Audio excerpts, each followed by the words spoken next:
He's got to finish. He has to get inside of the time limit. He'll allow the doctor to do his job of work to just to dust him down, the little old special aerosol to take away the pain, and he'll just clean up that wound and allow Matty Heyman to get on with the bike race at hand. As we can hear the wind on the microphone once again there this afternoon. Nervousness now, as these riders know this is probably going to be the most important 17 kilometers of the race from a strategic point of view so far. Lawson Craddock is the best rider in the Best Young Rider competition presented by Crunchy's Natural Snacks. He also rode very well previously on this climb. He was 7th on the climb last year, so he'll know the climb, he'll know how difficult it is, and he wants to hold a little bit back down towards the end, especially when it starts to kick up to those 17% gradients. Right, the leaders now are on the early slopes of the climb here as we begin the ascent. 17 kilometers to go it should be for them. Well, it's actually 19 kilometers officially. The climb starts in earnest at 17 kilometers, but look at the speed. Look at the speed and the nervousness now as everybody is battling to get that corner. It's a right-hand corner into the start of Mount Diablo climb, and it's actually a wide boulevard to begin with, so there's no real reason for this massive battle of these riders taking the risks to get around that corner in first position. Might be a good chance to remind ourselves of the overall standings. Jens Voigt is up in the top 8. Chad Hager, the American rider, in 9th place, is a guy who could possibly create a bit of a surprise today. He finished 16th on this stage last year, losing a minute by the top of the climb. You can see these are the early few kilometers. Very good road surface. There is the right-hand bend. They all want to go around that right-hand bend in the first 10 or 15 positions. And then I think we'll start to see a little bit of calm come to the main field as we begin this long climb.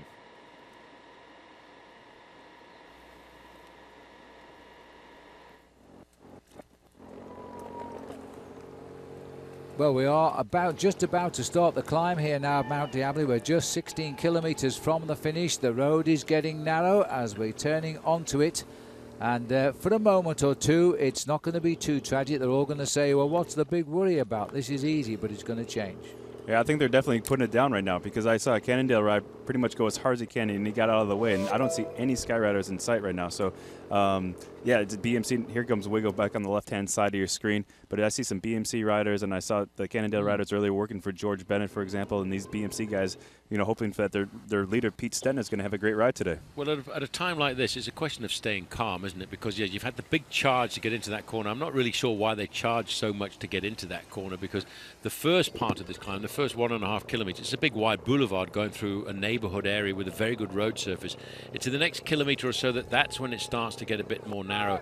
But you can see there's the changing of the guard now. BMC coming to the front to try and set up Peter Stettner, who I think was probably a little bit green at the moment. I think Robbie Squires here still as well in 3rd place on this ranking. I gotta say, Voss is flying up this climb. They're doing really well right now. And actually, the break is not really losing too much time to the peloton, who's setting a blistering pace by Nicky Schar back there. So these guys are going really fast, and they have got 2 guys. Diego Machado is Voss's teammate, who's sitting in the back of the peloton, who's in the top 10, who's a very good climber in his own right. And also the Jammies team by Sutter Home, they're really good riders in the back, too, who climb very well. He's getting a little revenge for what he did yesterday, so he's doing a massive turn of speed, considering he's a big guy going up this climb. So he's obviously working for his teammate, Pete Stettner, number 1, who's going to do a big ride today, we have a feeling. Well, sitting in the rear guard then, still a lot of riders there from Team Sky. The team that I'm waiting to see come further forward is Team Garmin Sharp, your old team, because they've got 3 men who they could put right up there on the attack today. That's Acevedo, who knows how to climb in hot conditions like this. Tommy Danielson is the captain of the team on the road, if you like, and Rowan Dennis, who rode well on this climb just 12 months ago. This is the Mexican national champion going clear here. 2nd time he's been Mexican national champion, Luis Davila from Jelly Belly.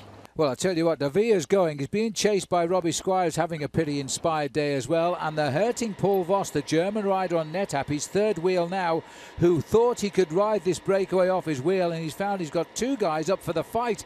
And the champion of Mexico is trying to push away. Yeah, but look at the gap back to the front of the main field. It's now down to 1 minute and 10 seconds. Boom! That time is disappearing like the ice cream at the top of the climb today.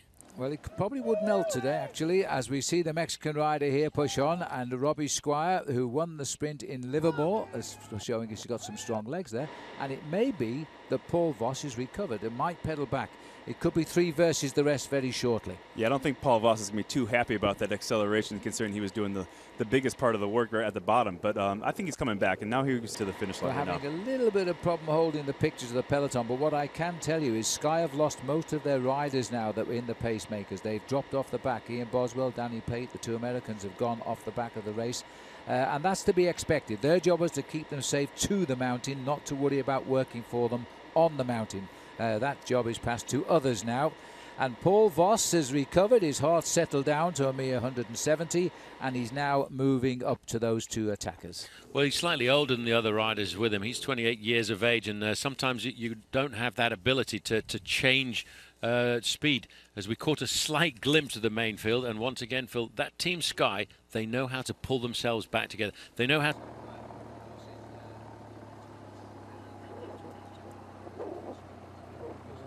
bit, and then it goes right back up to the climb that gets really hard, and then obviously, like we said before, at the finish of the climb is the hardest part of the entire climb. So they want to put as much time as they possibly can there. They have no time to wait for anyone right at this point in time. And that's why, because the riders now, we're looking at the Mexican rider up front, but the peloton is closing fast now, about a minute and a half I would think, as they're trying to get across. The Belkin riders dropped right away, Martins, from this break in, Martin Vinance rather, as we see the Mexican rider and Robbie Squire now keep the pressure on. And Voss has done it. He's got back into the slipstream. A few deep breaths, he might recover, Paul.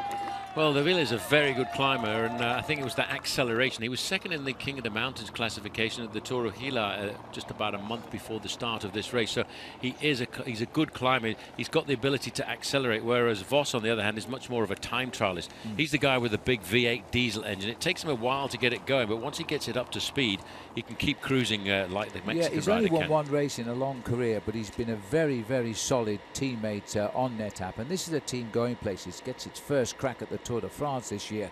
So these boys want to impress internally as well as externally. They want to be selected on that team for the upcoming Tour de France, which starts in the UK.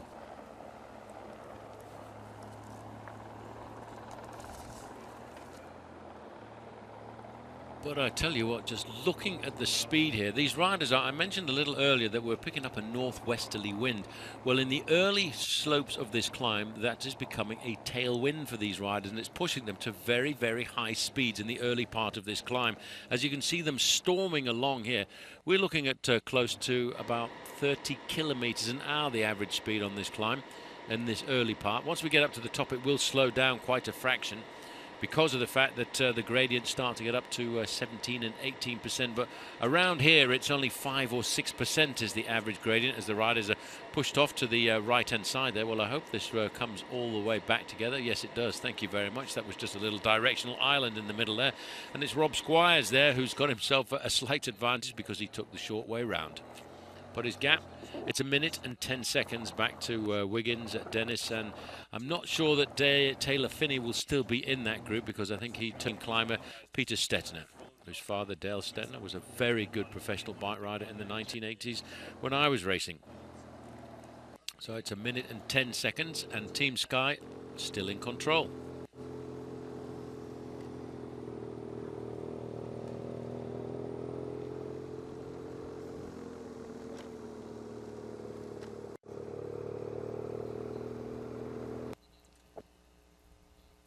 As we look here at the chase here, the 3 riders of Team Sky, the 3rd man is in fact the yellow jersey. Remember that there are 3 leaders still left up front: Paul Voss, Robbie Squire, and Luis De Vere. And it's De Vere is doing all the pacemaking when we catch glimpses of those 3 riders. There they are, and De Vere again is in the front. The gap is just on 1 minute now. Well, as we go around, we start to go around the corners, and it's much more difficult. Once you go around these corners, the gradient kicks up to around about 10 or 11%, and that's where you can see riders lifting up the pace. But they're actually now, the team cars coming up alongside. I don't think it will be very long before the race referee starts to get those team cars out of the gap, because I make it hovering at around about the 1 minute mark. And on a climb, well, there you see they've just stopped the team car. Obviously, the referee now is seeing that the group is coming up very quickly indeed. His job job is to keep the gap between the breakaway and the front end of the main field as sterile as possible, so there is no falsifying of the race. But because this is such a narrow road, they're going to have to break them out earlier than usual here. They normally go at about 20 seconds. But the man setting the pace and looking pretty frisky, he finished 5th in the Tour of Mexico, Robbie Squire, this year. Comes from Sandy in Utah. And he's a rider who looks as though he's not showing any signs of fatigue, Christian. He's been out in front now for nearly 100 miles today, or 160 kilometers. Yeah, Robbie Squire I'm pleasantly surprised with how well he's riding. And let's not forget, with the team car coming to the front, he's telling them what is going on behind, because they don't have radios in these races. So he has no idea what is transpiring behind. And these are all the dropped riders. These are the team cars trying to get by them to see what's going on, make sure that they can service their riders just in case they have a mechanical, flat tire, these kind of things. Well, number 53 there, that's Matt Heyman, who was involved in that blue and black jersey there. His job done for the day. He's just got to get up to the finish of this climb inside of the time limit. Got to come out and bang his head against the wall again tomorrow. If Bradley Wiggins is still in the yellow jersey at the end of today, I expect him to be. Well, we'll see. We'll know in the next 12 kilometres or so as we race up towards the finish now. 3 riders have got themselves together now. Paul Voss, Robbie Squire and Luis Davia. And they're looking as though they're still content to work. And once again, must emphasise it's not so much the pack chasing those 3. They're infighting now to try and attack Bradley Wiggins. But Wiggins has put the frighteners on them. He's got his boys right in position on the front of the peloton. It's a real chase now. It's a real elimination. There's 10 kilometres to go, the sign. 6 miles of racing. And unfortunately, that's not going to take them 10 minutes on a race like this. It's going to take them closer to 20 or 22 minutes to get to the top of this climb. Because as we get close, the average speed will drop below 30 kilometres an hour. We'll be probably looking over the last few kilometres for an average speed of about 15 miles an hour, Christian. If they're going well, that's for sure. And these guys in the back probably around 12 miles an hour, maybe even less. So, you know, these guys are going really well. And I'd love to see some guys from Jammies from behind attack up to Robbie Squire and maybe have a little alliance and push the pace even farther and, like, really test Wiggo if they could. But I don't know if this is going to happen, but I'd love to really see that. And the same thing goes for Diego Machado, the teammate of the NetApp rider in here. I'd love to see someone attack from the back and really push it. Now, technically, or tactically, if you were with Garmin Sharp, and you're not anymore, but you'd have got 3 riders there. The 3 riders, you've got Rowan Dennis, who's not afraid of this climb. He only lost 44 seconds 12 months ago. Tommy Danielson knows how to climb. And Acevedo, he's a great climber. We saw him last year reveling in the heat in Palm Springs.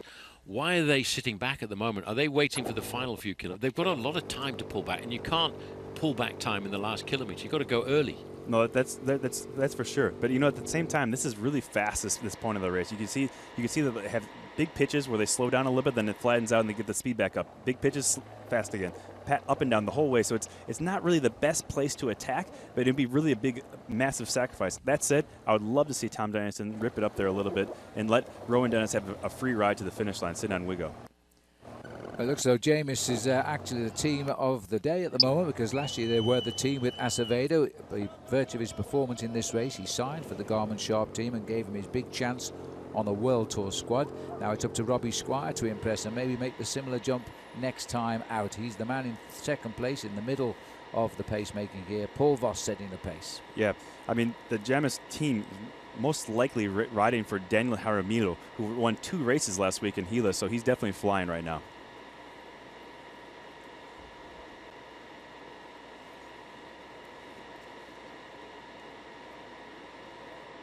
Yes, well, what's amazing me at the moment is the speed that these riders are actually hitting this climb, and they're continuing to work together. They're setting the pace. In 2nd position is Davila, the Mexican national champion for the 2nd year in a row, and they are actually still losing chunks of time. 40 seconds is the advantage, and that's at speeds like this, it's around about 400 or 500 meters. So once they come to a little bit of a straighter part of the road, the main field, the front end of the main field, will start to see these riders who they haven't seen since the 5th kilometer this morning. Into the shadows now, a little bit of respite from the very, very hot sun.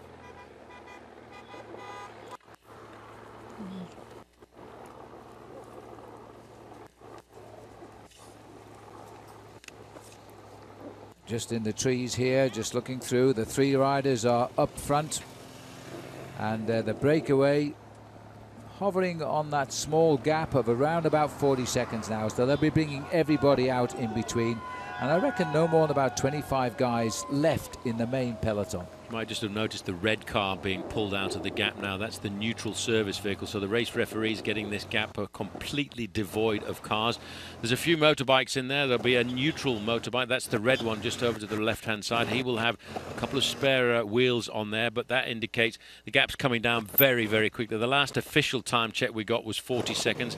I think the next time check will probably come when we see the front end of the main field just coming around that corner. Well, we'll see, but these boys haven't given up yet, and it's been a long, long hot day for these guys. They've been away. They broke away in a group of 3 miles or 5 kilometers into the day of racing of 175 kilometers today. And here we are now, just about 9 kilometers from the summit. Yeah, I think it was Joshua Edmondson doing some serious damage back there for Team Sky, and it was Joe Dombrowski sitting behind him. Now we have an attack going, and that's a Jammies rider again. He is absolutely going today. This is impressive. I really want to see those guys attack from behind, but in the meantime, he's doing a great job all by himself. I think the Garmin Sharp checkbook might be out again by the end of the day. This is the 24-year-old boy. He had a little crack last year living in Italy. He rode on the Amora Vito, and he also rode on the Ceramica Flamina team. He's come back to America, and here he is now on the in-house James Hagan's Berman team. But he's riding like a man with some quality here. He's left the other two now. He's desperate moves, but at this stage, it's got to be a desperate move.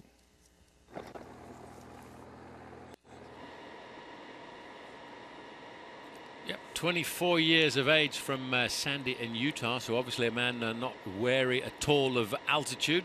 He was 5th recently in the Tour of Mexico in the overall standing, so he's a man who knows how to ride stage races and to ride in events like this. But he now knows these are the desperate moments. He knows that the main field will be coming down very quickly.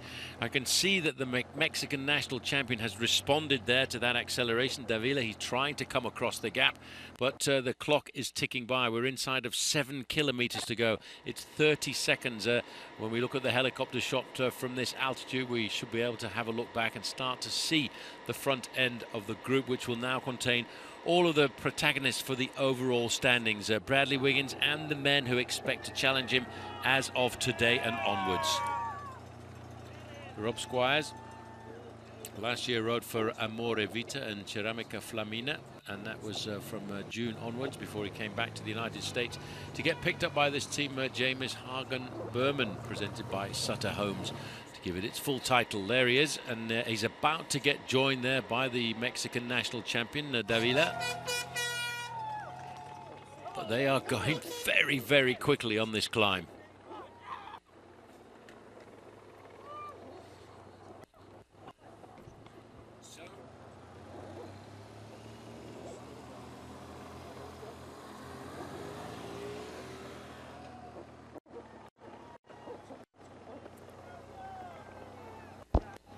So Rob Squire has made his attack here now, and he's slowly clawing him back. Well, it's just one rider, is Luis de Villa.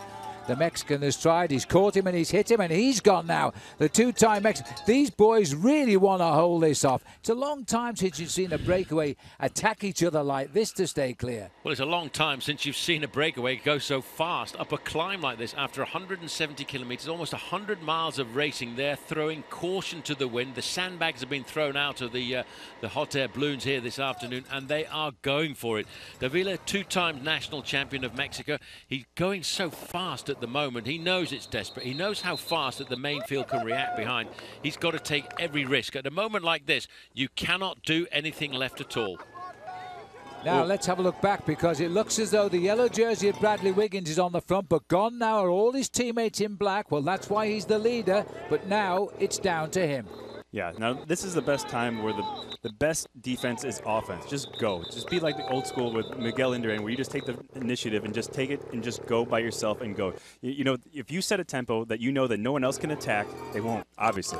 Well, Bradley Wiggins knows what he's got left in the gas tank. He's 34 years of age. He's done everything. Olympic gold medalist, Tour de France in 2012. He knows what power he can put out, and he knows how long he can have that power going out. So he can ride at his tempo for the next 15 minutes. It's up to the other guys if they can to now come out and play. But he's a kind of tempo that he can actually asphyxiate everybody. And they're going to say, well, You know, today I'm quite happy just to sit here.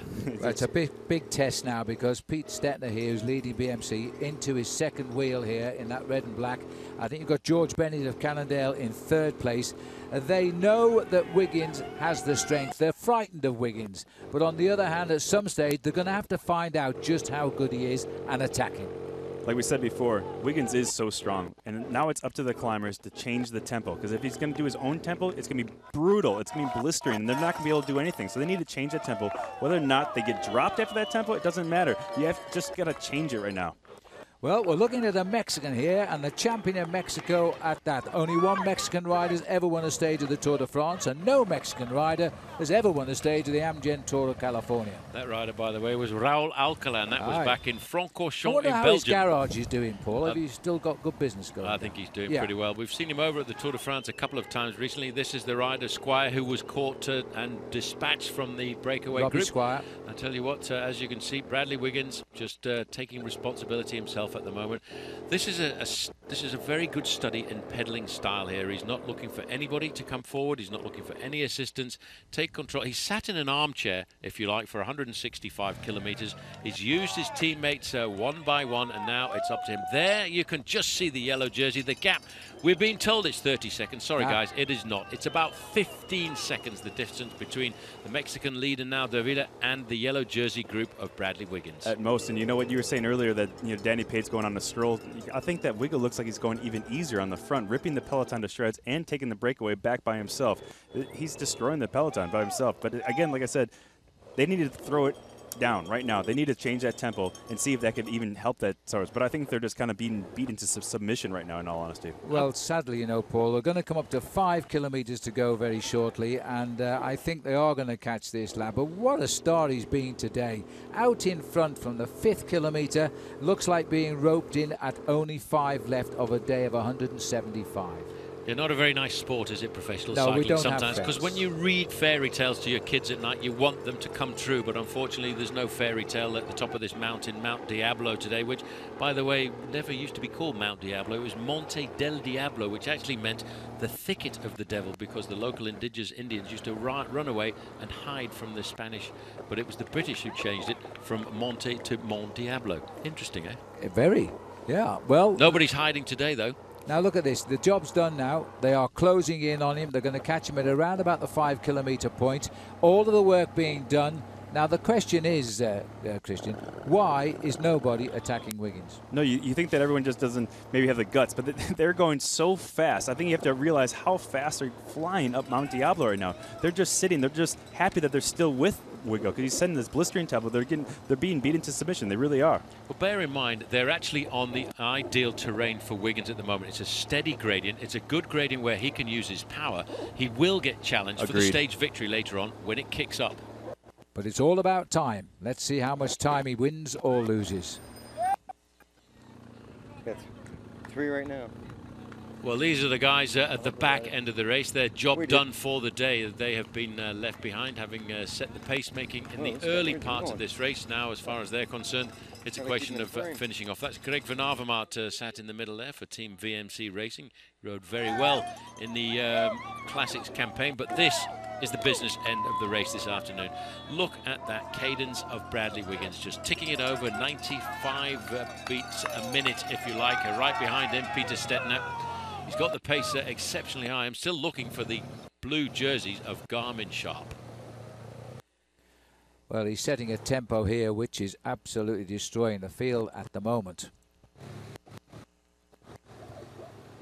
Well, he's not at the moment because the picture's frozen, but that's a quirk of our technology here. As we're about to lose pictures, the riders freeze, but they're all right again. Look at this tempo now, as nobody can beat him. Well, Christian, you rode with Bradley Wiggins for a number of years, and you know, you must understand that after he won the Tour de France and then he won the Olympic Championships in London in front of a home crowd, he had a hard time getting his morale back to race, but putting a performance in like that, he's rediscovered himself towards the end of his career. He's thinking to South America and the next Olympic Games. He definitely is. You know, he went 18 months straight just completely destroying himself, and now he had to almost reboot himself. You know, he had a horrible time in the Giro, and then he came home, regrouped, and now he's looking great again. Obviously, he has some serious morale. This is if anything can build your morale, destroying people all by yourself going up Mount Diablo can. Yes, the thing is that the boys, and look at the size of the field now, it looks like it may have got a little bit bigger. It's about 20, 25 riders at the most. And they are all being dictated to by one man who's lost his teammates around him. And the fact is that they really are frightened of his ability right now. They know what he's done. He's won the Tour de France. He's a gold medal in the time trial. He won yesterday, and he's simply psyching them out. Yeah, but wait till we get to the steeper gradient as we go up towards the top of this climb. Watch out for Javier Acevedo, the rider on Garmin Sharp, because I wouldn't be surprised to see the little move coming from him. Yeah, they got about 10 to 15 minutes more of climbing to go, so they're really running out of time. And that's what Bradley Wiggins is gambling on. The beautiful road surface here is laying it down the foundations for a great finale of this third stage of the Amgen Tour of California, from San Jose to Mount Diablo. 175 kilometers at the end of the day. The yellow jersey now firmly onto the shoulder of Bradley Wiggins, looking down through that gap there. Doesn't have any teammates up alongside him. He has to take responsibility of this race all upon himself. He knows how to do that. He's been there before, and he's quite happy to do it. And I'm fairly sure that just looking at the way he's riding here, he's quite comfortable, quite confident. I actually think he's enjoying himself.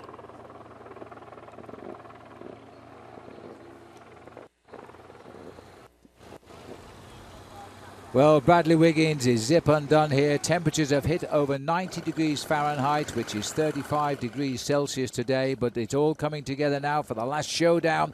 And let's not forget, Paul, the last 500 or 600 meters of this climb is a massively steep 17%. Well, that's the difference when you see the big climbers. We're getting a bit of information over race radio. Tommy Danielson, the captain of Team Garmin Sharp, he's in difficulty and has been left behind a couple of times. And as we can see, I would expect the move will come from the real climber on that squad, and that's Javier Acevedo. The climbers from Colombia, the kind of guys who can really take advantage of the change in gradient rather than the change in speed. We're inside of 4 kilometers to go. That's 2.5 miles of racing left. Second place is Peter Stettner, Dale's son, and he sits there in second wheel knowing he's been given the job of being leader of Team BMC. Today he must show us why, but he's locked in behind Bradley Wiggins, who just looks as though he's having a little Sunday club run up the mountain here. He's sat back on that bike, he's keeping a tempo. The others just do not seem to be able to deliver. We are down here to just 17 riders. We've just lost Tommy Danielson. Tagged onto the back is Jaime Subeldia. Getting a bit old to be a top rider now, but he has been a great bike rider. Now with only 3.5K to go, I want to remind viewers out there that this is not a flat road. They are in fact going up a mountain called Mount Diablo, which is very hard, and they look like they're just ripping down a flat road. So, I mean, they're going 3.5 minutes. They have 3.5K to go, so that'll take about, at 20K an hour, that's like 10.5 minutes, but they're going much faster than that. So I'm pegging at like 8 minutes, 8 or 9 minutes right now. So they just keep on demolishing the field. He's just tapping that out, 400, 450 watts, like it's nothing. Well, they're hossing up this climb at about 15 to 16 miles an hour. This really is amazing. Looking at this, I thought yesterday was the individual time trial, by the way, for Bradley Wiggins. Today, he's turned it into... There we go. There we go. It's a little bit of a move, maybe, or is it going to come? Because there's been no reaction yet. It's not a marked rider by Bradley Wiggins at the moment. I think that might be Carter Jones. I'm not sure. This is the Optum team throwing it down. Finally, someone has it to go for it. I'm so proud of this guy. This could be a good move, because he's not a marked man. And if a rider is 4 or 5 minutes down in the overall standings after yesterday's individual time trial, to win this bike race, Wiggins doesn't have to win every individual stage. He has to count his energy and count his moves. 3 kilometers to go, you can just see there, that's about 2 miles. That's not much more than about 8 minutes of effort left to get to the top. Especially at these speeds, maybe even less again, like we were saying. But, like you said before, Wiggo has the advantage of not having to accelerate. And the pressure on the pedals that he had to do that acceleration completely wipes out all his ATP. All of his energy is just wiped out immediately, so he can't really sustain that a lot of times afterwards. So it's his advantage, again, Wiggo, unfortunately. So Carter Jones has made the move here. He's not a marked man in this race at the moment, and that's a well-taken move. If you've got the strength, that is, and it looks as though this youngster has the chance here. He looks over his shoulder. He doesn't see anybody now. Can you imagine the rush of adrenaline he'll get now?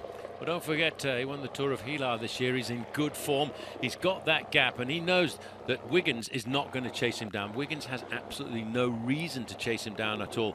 This is another guy who lives in Boulder, Colorado, lives at altitude, trains at altitude, and is not afraid of racing up mountains like this. He's looking over his shoulder. It's not a good thing to do, especially so close to the finish. Get on with the job and concentrate on the road in front of you, and if they're going to come back from behind, well, then they will.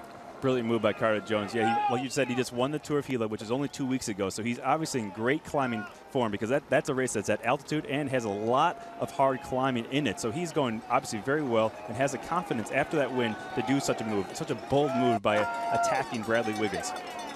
So the man that's originated from Maplewood in New Jersey, and as Paul Sherman has said, now lives in Boulder in Colorado.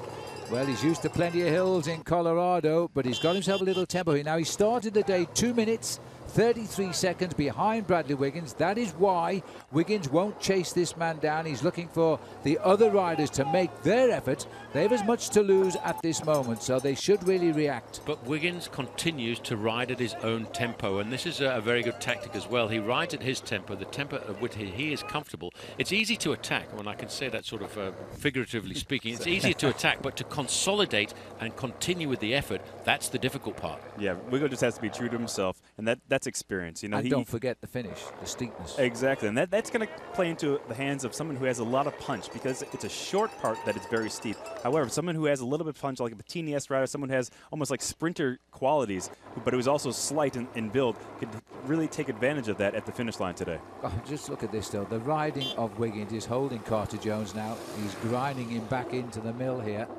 and slowly but surely bringing the group back up without lifting the tempo as far as he's concerned.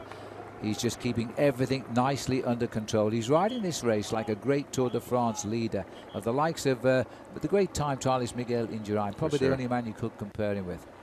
Well, it didn't work, but again, Wiggins, I don't think, chased down Carter Jones. He allowed him a bit of freedom. Carter Jones got 10, 15 seconds, but then he didn't have that power that Wiggins has got. Wiggins is probably still riding the same output wattage that he was 10 or 15 minutes ago. He's just riding his own personal little race here, and I wouldn't be surprised to see an attack coming very shortly from someone, as you said, Christian, who's got that punch. 2 kilometers to go. What about the man in green about 4 riders back there? That's Lawrence Tendam, the man who was rammed from behind after he finished the time trial yesterday, and he'd finished his ride and he was suddenly lying in the road covered in blood, and his helmet skew whiff and his shorts ripped off because a rider finishing hit him from behind.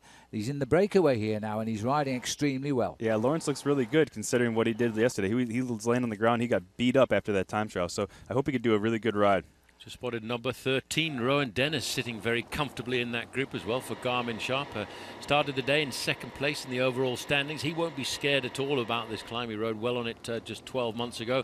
But again, Wiggins, Master Wiggins, I would have to say, Sir Bradley Wiggins, just not asking any help at all.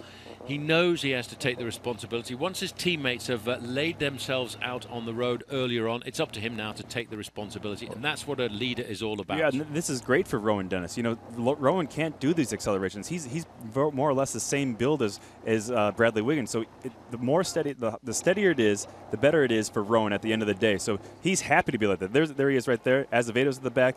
Rowan's definitely hurting. He's definitely doing everything he possibly can. You have Thiago Machado ahead of him, rocking and rolling. These guys are pushing it really hard, just sitting on the wheel of Bradley Wiggins. Well, the man at the back, number 11, is Acevedo. He was dropped on the final 500 metres of the race last year on this very climb. He crossed the line in 2nd. It earned him a World Tour contract by his performance. He's sitting behind his teammate now, Rowan Dennis. They're both at the back. I don't think they'll stay at the back. I think they will make a move. Clearly now, they're not going to gain big time on Wiggins, but they might try and pull back just a few seconds. Here we go. Look at Hanier. He's starting to go. Hanier go, boom. There we go. Hanier going up the left-hand side. He's got that punch. He's going to keep on going. Let's see how it goes. Well, he's got the big acceleration. This is what these Colombian climbers really have the ability to do. A change of pace once they get a little change of gradient. However, the gradient, I don't think, is steep enough for him just yet. I think he's gone too early. Look at Wiggo. He is reacting to that one. He did put the hammer down there. So now, look at Wiggo. Now he's going really fast. He just completely he nullified that attack really quick. This is not looking good for the rest of the race here because he just lifted the pace and said, hey, I'm doing the pacemaking, you get in the back. I think it's very nice that Peloton recognise a Knight of the Realm myself. Absolutely. But the important thing is, Phil, let's not forget the final 500 metres. That's when it's going to put Wiggins into a spot of difficulty, because that's when it really kicks up. Up to the line. And Wiggins all of a sudden looks as though he's come out of the armchair and he's starting to put some power on those pedals. Rowan Dennis moving up on the far side as well for Garmin Sharper. He rides and climbs in a very similar fashion to the man in the yellow jersey, Bradley Wiggins. Wiggins won't be thinking about the stage victory. He just wants to make sure he gets to the top of this climb and doesn't lose any time to the climbs. At the moment, he's putting time between himself and the rest of the field again on a day like today. Yeah, I mean, Rowan Dennis actually has a very good turn of speed. I mean, he's a fast guy. He was actually world champion just like Bradley Wiggins was on the track. So, you know, maybe we could see a good sprint out of Rowan. This is very surprising. We can't see it, but just out the back now, Lawson Craddock, the best young rider who finished 7th on this climb. He's just gone off the back of this group. Zabelli has also gone back, and George Bennis has been dropped. Now they're at the back of this group. We are down to about 9 or 10 riders here, and somebody's moving up on the side. Or is he? No, he's just moving up positions. Let's look like Acevedo again, trying to move forward. You got to, Christian, tell me something. This is pretty impressive. It is. This is very impressive, and he just keeps on tapping out. No one can do anything. Here he goes. Here he goes, an Orca rider coming up the left-hand side. He's going really quick now, and now Hanier is coming from behind, and we have Chavez coming up. Rubio Chavez. Well, Chavez, the leader of the Orica Green Edge team, is just making his move, but he's taking a look over. It's not Chavez, this, I don't think. We got Rowan Dennis and Pete Stettner from behind. It's the young Adam Yates who's gone, the English rider who's found his way onto the Orica Green Edge team. This is a rider who the British Federation didn't think was good enough to make the grade, so he didn't ride for Sky. He rode for the Australians instead. He's made a move, but there's a Garmin attack, and this is Rowan Dennis now. Dennis is making it's all about seconds here. He was 11th last time out, and he finished 44 seconds ahead at the end of the day. Today he starts with 44 seconds deficit on Wiggins. He's not going to get very many back, but he is going to get a few. Rowan Dennis hits the line. He wins for Garmin Sharp, and the seconds will count down. And watch out for the yellow jersey who's done all of the work, because he's down the back of this line and he will lose time. But will it be enough? And what will the judges split, and where will they split it? But Rowan Dennis inspired. And let's give Christian van der Velde the chance to comment on that, because that's your ex-teammate, mate. We think he's gained about 10 seconds, maybe more.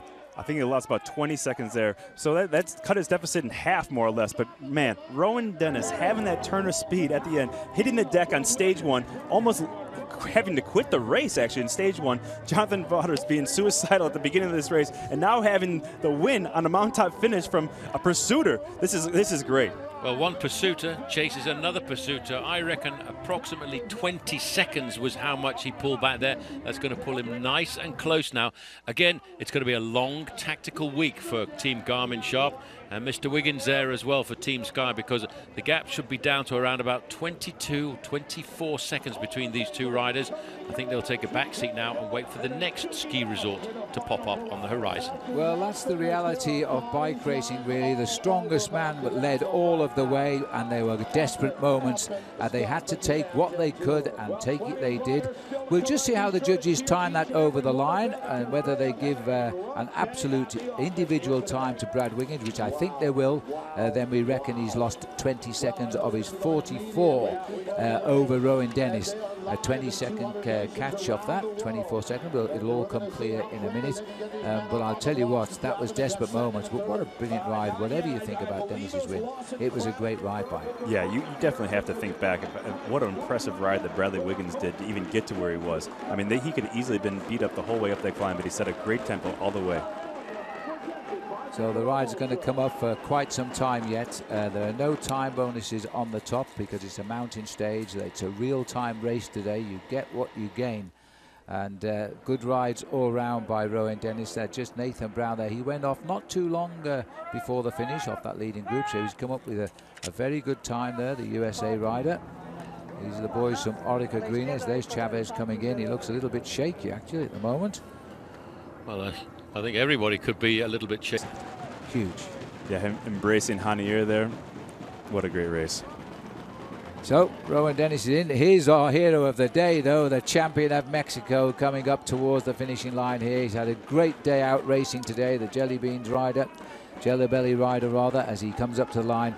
Luis Davia in the breakaway all day, and just for a couple of kilometres before the finish, he looked like the winner. And what a race we had. Tom Danielson and a little bit of difficulty, team captain on the road, but I think he will be very happy when he looks at the overall standings tonight and they do the maths and they figure out how close their man Rowan Dennis is to the overall lead of Bradley Wiggins. It's setting itself up for a great week of racing, and again, it's all going to go down to the final weekend. Yeah. Oh, the legs there as he hits the line. I think Tom Daniels was in a bit of disbelief when he found out who the winner was today, being that it was a teammate, Rowan Dennis. And again, I can't reiterate that this is the guy who threw himself on the ground at 30 miles an hour in the first stage, did a great time trial yesterday, got second place, and then win the stage, the mountaintop stage, the Queen stage of this race. He's a